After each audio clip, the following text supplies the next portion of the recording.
निवडणूक काँग्रेसकडून देखील दावा केला जातोय की आम्ही सुद्धा जे ते त्याचा आकडा पार करू आणि जर संख्या जर पाहिजे तर संख्याचं जे तुमच्या बाजूने आहे. नागपूर स्थानिक स्वराज्य संस्था निवडणुकीमध्ये महायुतीजवळ भरभक्कम मतदार त्या ठिकाणी आहेत आणि एकूण मतदार 826 आहे. त्या 826 पैकी महायुतीजवळ 581 मतदार आणि महाविकास आघाडीकडे केवळ 245 मतदार, म्हणजे त्यांच्यापेक्षा अडीचपट मतदार हे आमच्याकडे आहेत आणि त्यामुळे 100% आमचा विजय त्या ठिकाणी होणार आहे. त्यांचा जो दावा आहे तो हास्यास्पद आहे आणि त्याला कुठलीही त्या ठिकाणी ग्राउंड रियालिटी या संदर्भामध्ये त्यांना माहिती नाही आहे. सुरुवातीच्या दिवशीच काँग्रेसने दावा केला होता की आम्हाला मोठ्या प्रमाणात जे मतदान केलं तरी तुमच्या बाजूचे काही सदस्य फोडण्याचे त्याची तयारी त्याबद्दल तुम्ही काही काळजी घेणार?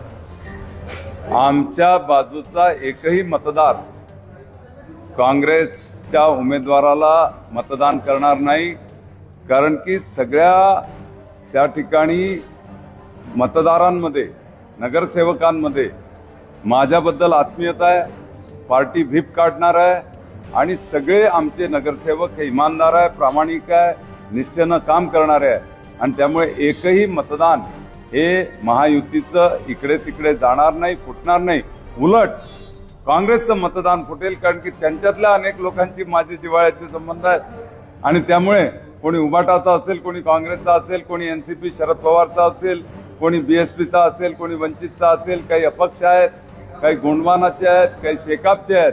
असे अनेक प्रकारचे मतदान हे निश्चितपणे मला मिळणार आहे आणि एक महाराष्ट्रातला सगळ्यात मोठा विजय हा नागपूर स्थानिक स्वराज्य संस्थेचा राहील आणि काँग्रेसचे 50 पेक्षा जास्त मतं महाविकास आघाडीचे हे आमच्याकडे येतील.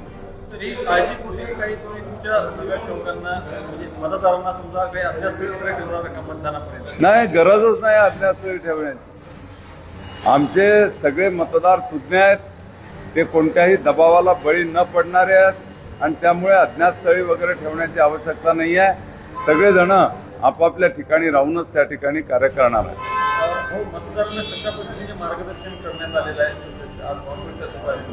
आज बावनकुळे साहेबांनी हेच मार्गदर्शन केलं की ही निवडणूक आपल्यासाठी प्रतिष्ठेची आहे आणि त्याच्यामुळे आपलं एकही मत इकडे तिकडे जाता नाही याची काळजी आपल्याला घ्यायची आहे. प्रिफरेन्शियल वोटिंग आहे, पसंती क्रमानुसार मतदान करायचं आहे.